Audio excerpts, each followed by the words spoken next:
on va aborder la question du début de traitement.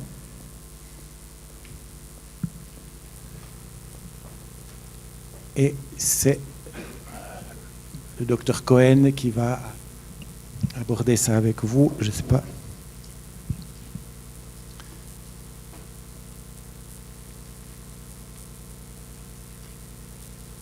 C'est où? Là. Ça va. Peut-être si tu mets le présentateur. Ah, c'est pour les gens qui sont en Zoom.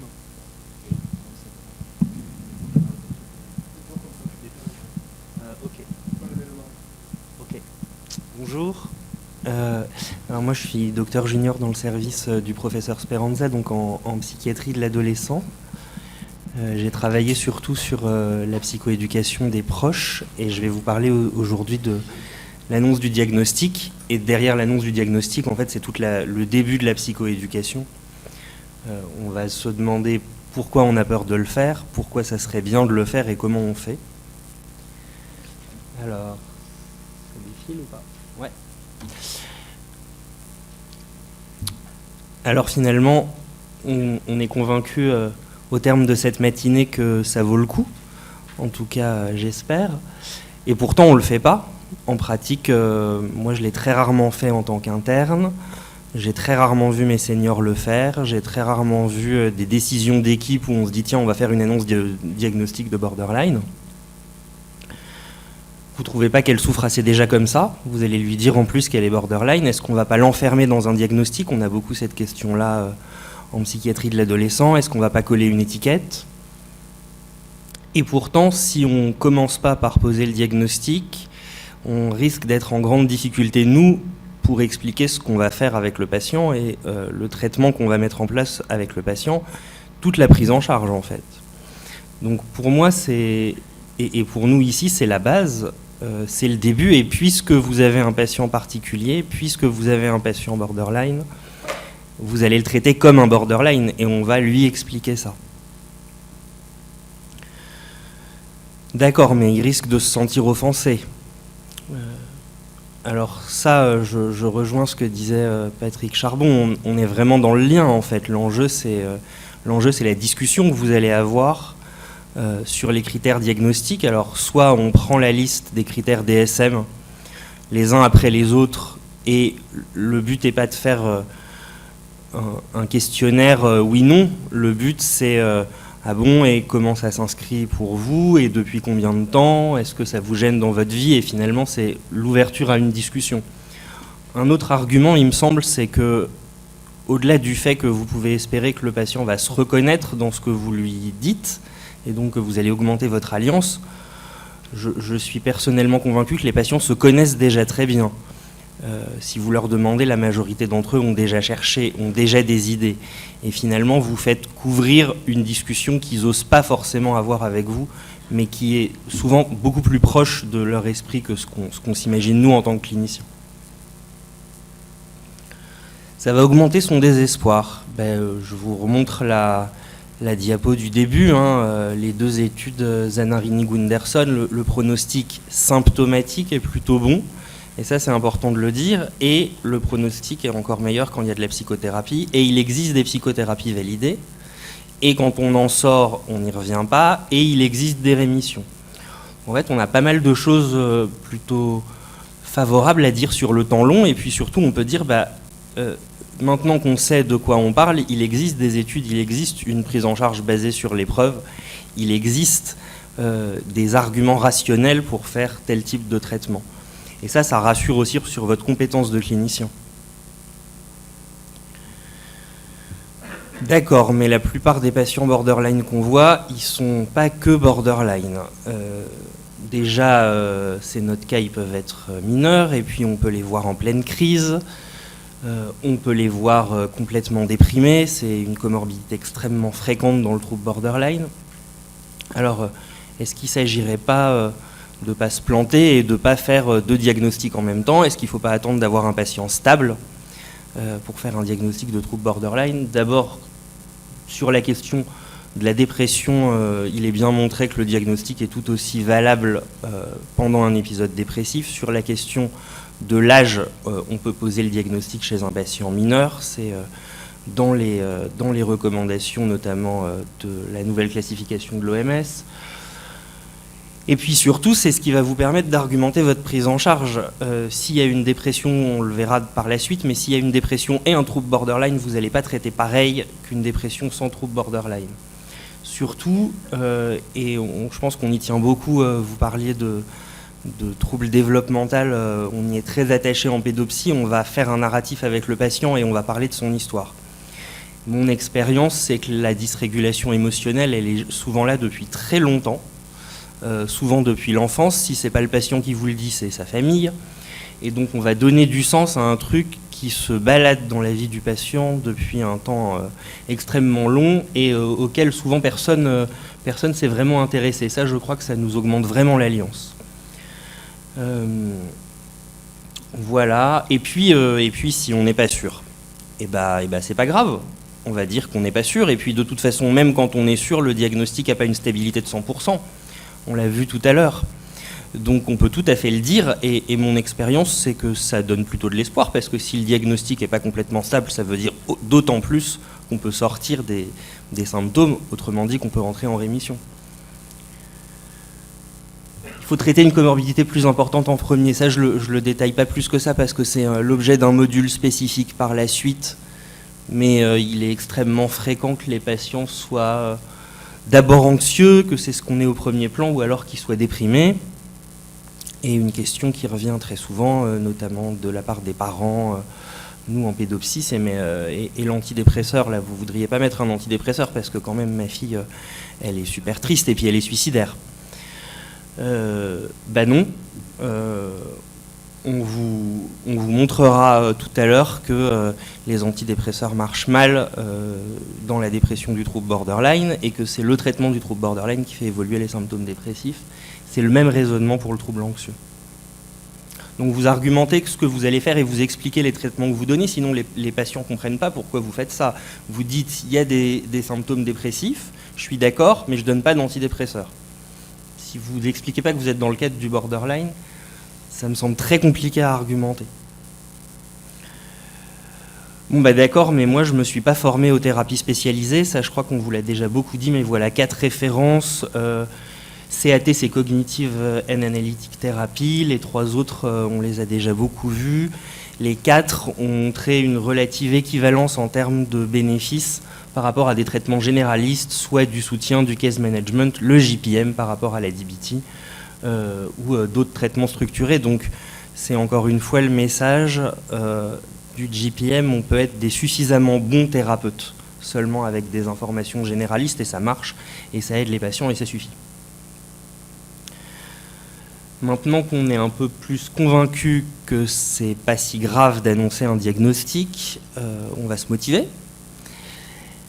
Alors d'abord, ça diminue le sentiment d'aliénation. Moi, j'ai eu une patiente au CMP ça faisait 10 ans qu'elle était suivie au CMP, et je reprenais une file active, et donc elle m'a dit, mais moi, docteur, moi je suis autiste, j'ai regardé les forums, des fois, les gens, quand ils me parlent, j'ai l'impression que je suis complètement à côté, puis j'ai l'impression qu'on me veut du mal, mais en fait, bon, je sais pas trop, des fois je dis des choses, c'est à côté de la plaque. Bon, on parlait probablement de difficultés de mentalisation, en fait, là, le fait de pouvoir le dire, le discuter et voir avec la patiente comment ça intervenait dans sa vie, le fait de pouvoir relier ça au contexte interpersonnel, ça nous a permis de beaucoup avancer, et encore une fois de savoir de quoi on parlait. Et puis, savoir qu'il y a le diagnostic de trouble borderline, ça veut dire qu'il y a un réseau, il y a d'autres patients qui ont la même chose, il y a de la psychoéducation pour les patients, il y a des livres de self-help, il y a de la psychoéducation pour les proches, bref, il y a plein de choses à faire et plein de gens qui sont là. Elle est une personnalité psychopathique paranoïde et borderline, je le sais, je suis une personnalité psychopathique paranoïde et borderline moi-même. Merci pour la traduction, Patrick. Je le disais, poser le diagnostic, ça permet qu'on puisse se mettre au clair sur ce qu'on attend du traitement. Une autre patiente dans le même CMP est arrivée avec beaucoup de demandes. les relations avec son compagnon, ça marchait pas, les relations avec son fils, ça marchait pas, les relations au travail, ça marchait pas. D'ailleurs, elle était déprimée et puis elle fumait du cannabis. D'ailleurs, l'antidépresseur marchait pas. D'ailleurs, de toute façon, il fallait que je prolonge son arrêt de travail. Finalement, quand on a pu discuter un peu des symptômes et se dire que la première étape, ça serait surtout de lui permettre de parler de ses difficultés au travail à son employeur, donc de ne plus être en arrêt de travail. On a arrêté de faire des arrêts de travail. Elle a discuté avec son employeur, elle a repris un job, tout en disant c'est pas le job idéal, mais enfin, au moins je travaille et je reste pas à m'engueuler avec mon fils, à fumer des joints et à être devant la télé. Finalement, elle est un peu déprimée, cette patiente-là, quand même. Puis elle avait un antidépresseur qui ne marchait pas, alors j'aurais pu m'acharner et lui augmenter son antidépresseur. Je ne pense pas qu'on aurait beaucoup avancé. Au contraire, moi je vis des allègements d'ordonnances, notamment sur les traitements anxiolytiques. On est des grands prescripteurs de benzodiazépine. Une fois que vous avez expliqué qu'il y a des façons de réguler ses émotions, qu'il y a des façons d'interpréter ça en termes de contexte interpersonnel, vous les enlevez et les patients sont contents de ne plus les prendre. Et puis vous allez dire finalement qu'est-ce qu'on attend là de ce qu'on fait, qu'est-ce qu'on attend des traitements. Pas énormément, en tout cas moins que la psychothérapie, et donc c'est la psychothérapie qui est au centre et ça va durer un certain temps, c'est la psychothérapie longue durée. C'est généralement le moment où moi je dis il va falloir aussi qu'on parle des difficultés que vous pourrez avoir avec les thérapeutes que vous allez rencontrer, parce qu'il peut y avoir des ruptures. Or, c'est important d'avoir une psychothérapie longue durée, si on se l'est dit, on peut déjà aborder ça, et les patients ils le savent très bien. Alors, je le disais, ça donne une compréhension médicale. Je pense que l'une des grandes forces du GPM, c'est de se placer en tant que médecin, de dire qu'on parle d'un trouble mental. Et donc, il y a des livres, par exemple, mais il y en a d'autres, celui auquel a participé Nader Pérou, celui de l'équipe de Montpellier. Il y en a d'autres, il y en a plein, et les patients lisent et sont demandeurs. Et j'en suis convaincu, si vous ne leur donnez pas vous, ils iront sur les forums et sur Doctissimo et ils liront des trucs moins bien probablement. Et puis vous allez pouvoir discuter de ce qui risque de se passer. Il y a des moments où ça ne va pas être simple, et autant le savoir. Ici j'ai pris l'exemple de nous, notre rôle de médecin, notamment à l'hôpital, ça va souvent être d'expliquer à nos collègues ce qui est en train de se passer. Moi j'ai vécu plusieurs fois dans différents services avec des patients borderline, que l'équipe se retrouve complètement clivée, hein, que tout le monde, y compris moi, se retrouve à s'engueuler au sujet d'une prise en charge. Et pouvoir se poser 2 minutes, dire au fait c'est une patiente borderline ou un patient borderline, qu'est-ce qui se passe, comment on est dans nos relations interpersonnelles, nous, comment on est chacun avec le patient ou la patiente. Généralement ça pose tout le monde et on se rend compte que c'est le trouble qui nous met en difficulté, c'est pas notre difficulté à être des bons médecins ou des bons infirmiers, c'est la dynamique du trouble qui est en jeu. Alors comment on fait ? D'abord on dit que c'est familial, ou en tout cas que c'est héritable. Les données qui sont proposées par GPM, c'est de dire au moins 50%, autour de 50%. Vous allez trouver différents chiffres dans la littérature, je pense que c'est pas l'essentiel, mais en tout cas c'est plus de la moitié, hein. Et ça quand même c'est important parce que vous allez trouver soit chez les patients, soit chez leurs proches, la question de la cause, la question de la culpabilité, soit parce que les patients ils s'en veulent d'être comme ils sont, soit parce que les familles s'en veulent qu'il se soit passé un événement qui fait qu'ils sont comme ils sont. Donc dire il y a de l'héritabilité, ça permet déjà de médicaliser les choses et de déculpabiliser tout le monde. Et quand vous dites il y a de l'héritabilité, c'est pas juste c'est héritable, c'est qu'est-ce que c'est l'héritabilité, qu'est-ce que c'est une transmission génétique, qu'est-ce que c'est une transmission polygénique, qu'est-ce que c'est que l'épigénétique, qu'est-ce que c'est que le rôle des facteurs environnementaux éventuellement dans la transmission. Bref, vous ouvrez un dialogue avec votre patient. Donc, il y a une hypersensibilité interpersonnelle, elle est héritable. Donc, mes docteurs, moi mes parents, ils m'aimaient pas quand même. C'est peut-être un petit peu plus complexe. Peut-être que votre hypersensibilité a fait que vos parents avaient du mal à répondre adéquatement à vos attentes. d'autant qu'eux-mêmes étaient peut-être déjà hypersensibles parce qu'il y a 50% minimum d'héritabilité. C'est généralement le moment en pédopsie où les parents vous disent « oui, oui, c'est vrai, moi aussi ». Donc ça, encore une fois, on fait un narratif, parce que vous allez retrouver toutes les problématiques familiales des conflits précoces, latents, de toute l'invalidation qui peut être de chaque côté tout le temps. Et finalement, quand vous faites ça, vous sortez de la question de la causalité, vous rentrez dans les modèles transactionnels, vous rentrez dans le fait de remettre l'interpersonnel au centre et de dire que finalement, ce qui nous intéresse, c'est comment les relations se sont mises en place et pas qui a fait quoi et qui a causé quoi, parce que ça, on n'y arrive pas. Enfin, je me relie à ce que disait Patrick tout à l'heure. Ce qui nous intéresse, c'est l'instant présent. Peut-être qu'il y a eu tout un narratif et toute une histoire développementale. C'est intéressant de la connaître. Maintenant, qu'est-ce qu'on fait ? Comment on aménage les interactions du patient maintenant, aujourd'hui, les interactions à l'avenir, et comment il reprend une vie qui ait du sens, déjà en comprenant ce qui se passe. Alors voilà, donc, on a repris la version traduite dans un chapitre d'un livre francophone de ce qui est donné dans le manuel du GPM. J'ai fait des coupes, mais c'est pour vous montrer un peu ce qui est enseigné dans le GPM, et puis vous retrouverez ça dans les livres dédiés. Donc les personnes qui souffrent d'un trouble de la personnalité borderline sont nées avec une prédisposition génétique qui les rend particulièrement vulnérables au sentiment de rejet. Là, vous pouvez développer sur qu'est-ce que c'est la vulnérabilité au sentiment de rejet, qu'est-ce que c'est les distorsions cognitives, est-ce que votre patient ou votre patiente se reconnaît là-dedans, est-ce que c'est déjà arrivé. Cette disposition peut avoir un impact négatif sur les réponses des proches et parents, par la suite affecter la réaction du patient aux réponses de ses proches. Encore une fois, vous reprenez la dynamique familiale ou la dynamique de couple de votre patient ou de votre patiente, et vous allez trouver qui vous raconte ça et qui vous dit bah oui, et tout l'intérêt, c'est pas de donner ces éléments, c'est d'arriver à les inscrire dans l'histoire du patient, spécifique du patient. Oui, donc elles s'engagent alors dans des relations affectives intenses, ont des attentes irréalistes vis-à-vis des autres qu'elles peuvent parfois idéaliser. J'ai un exemple récent d'une patiente qui saute de la chaise et qui dit mais c'est exactement mes relations amoureuses, ça. Bah oui, parlons-en, et là vous amorcez le travail. Lors de séparation, les personnes avec un trouble de la personnalité borderline peuvent ressentir une rage profonde et un profond sentiment d'injustice.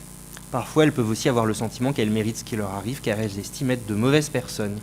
Il se peut aussi que l'autre soit perçu comme quelqu'un de mauvais ou de méchant. La rage est souvent suivie d'autres émotions comme la honte et alimente une mauvaise image de soi. Il y a déjà pas mal.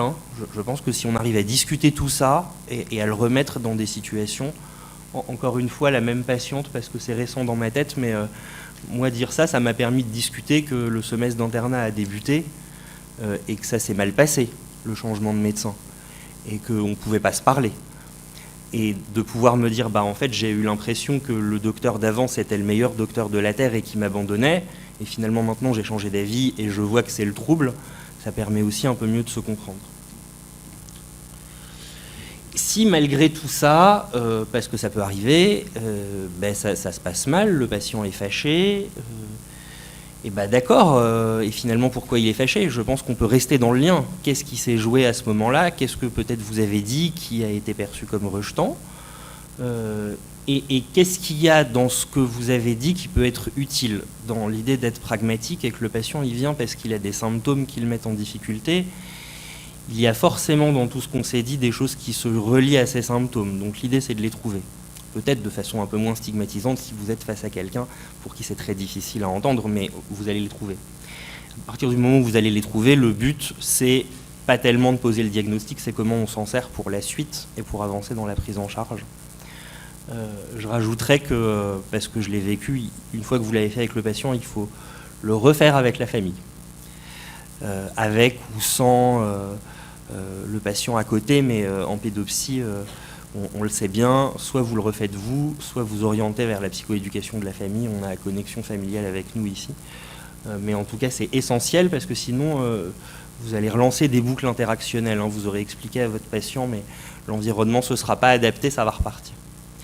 Je crois qu'on est au bout pause de midi. Bon appétit. Oui.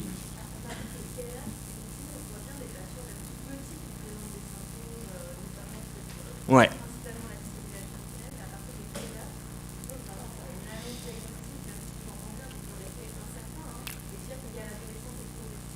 Mmh. Mmh. Alors, je crois pas que l'adolescence soit un mini-trouble de la personnalité borderline. En tout cas, il y a des études assez récentes de suivi prospectif qui montrent qu'à partir d'un certain nombre de symptômes borderline à l'adolescence, en fait, on est dans le trouble, en fait, hein. La trajectoire développementale, elle est lancée. Donc moi, c'est un truc que je dis en psychoéducation, ça. Si on a déjà, et il y a le nombre de symptômes et il y a la sévérité de chaque symptôme. Donc quand on est déjà lancé sur la trajectoire, d'une part, ça veut dire que finalement, on fait un diagnostic plus tôt, mais la probabilité est extrêmement forte pour que si c'est pas vous qui le faites à 15 ans ou à 16 ans, il soit fait ou pas fait, mais que l'étiquette soit donnée et que la prise en charge soit mise en place pour un patient borderline adulte. Donc vous gagnez du temps. Pour répondre à votre question, la CIM 11, puisque c'est la plus récente, là, qui va arriver en 2022, dit 1 an d'évolution chez un patient et précise pas l'âge, et dit bien qu'on peut le faire chez les mineurs.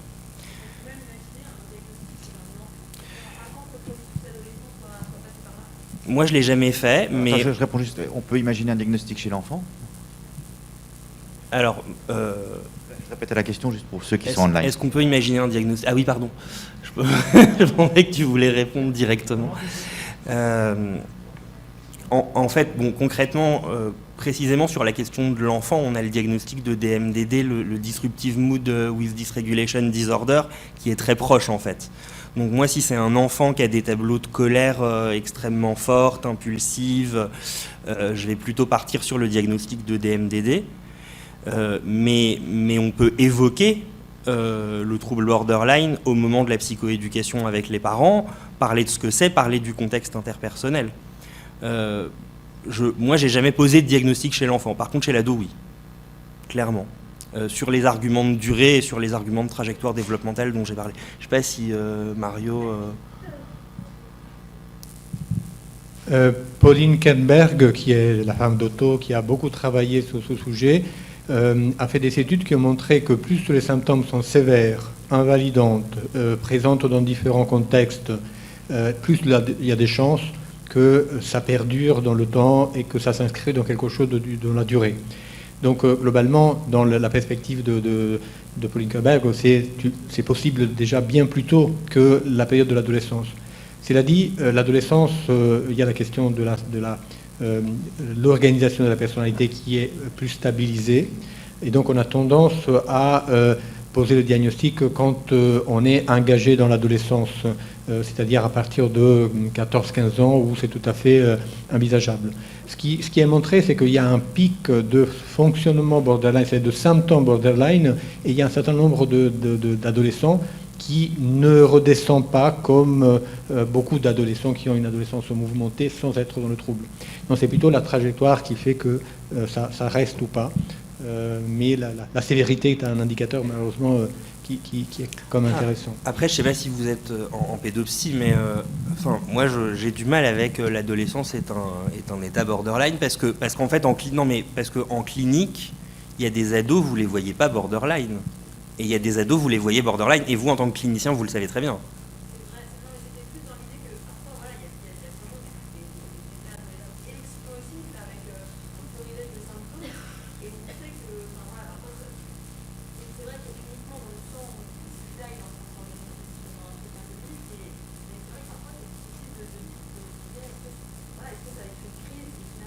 Mais nous, on dit ça, hein. En fait, on dit aujourd'hui, on est dans un fonctionnement qui peut être de type borderline. Ça ne veut pas dire que dans 2 ans, on y est encore. Et en fait, ça, c'est les données longitudinales. Hein. Mais ça veut quand même dire qu'on peut se baser sur le modèle de l'hypersensibilité interpersonnelle pour faire des choses. Là, maintenant. C'est ça qui compte. À manger.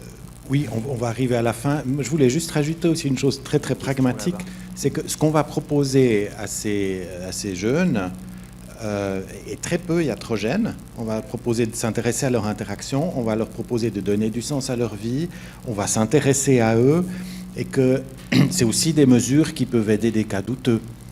Donc on n'est pas vraiment obligé d'avoir un diagnostic pour faire ce qu'on fait. C'est pas la même chose que toute la préoccupation qu'il y a eu avec des psychoses où on leur donne des neuroleptiques, où là on peut se dire, est-ce qu'on va donner des neuroleptiques à quelqu'un qui n'en a pas besoin? Ça, c'est assez catastrophique, mais et tout ce qui a été fait aussi en Australie et qui montre à quel point c'est des mesures simplissimes parfois qui aident ces patients et qu'on ne leur donne pas ça.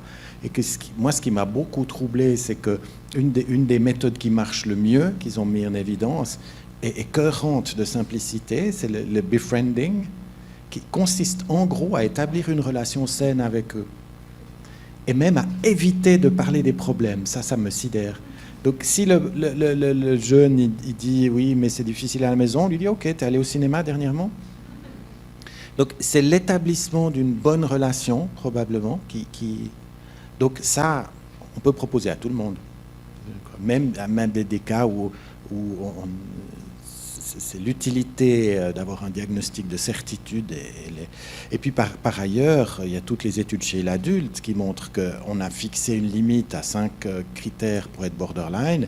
Il suffit d'un critère pour avoir une vie plus compliquée.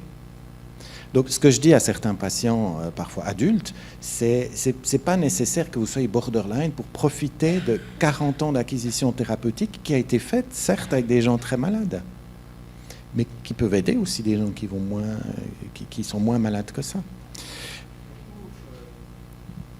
Mais après, il faut qu'on s'arrête. Il y avait une question là-bas. Surtout, ce qui est central, c'est que vous allez pouvoir utiliser le modèle de l'hypersensibilité émotionnelle interpersonnelle avec les familles pour réduire la dynamique transactionnelle négative qui s'installe très rapidement. Et ça, c'est vraiment ce qui aide le plus l'adolescent, parce que si les parents sont sensibles davantage à cet élément, mais ça va induire un changement dans la dynamique. En tout cas, c'est ce qu'on souhaite, pointer ça plutôt que l'aspect négatif, soit de la dépression avec un traitement, soit d'aspect, effectivement, de s'intoniser sur l'aspect révolte négative qui produit un peu des effets plutôt de rejet amplifié. On va aller manger. On va s'arrêter là et on reprend à 13h20. Donc, on a... Merci Sachel. Vous avez deux possibilités. Vous avez soit un sandwich qui est proposé à côté, soit aller manger à l'extérieur. On a une pause qui est relativement courte, donc on vous invite plutôt à rester avec un sandwich et un petit dessert léger. Comme ça, on pourra recommencer plus tôt. Voilà.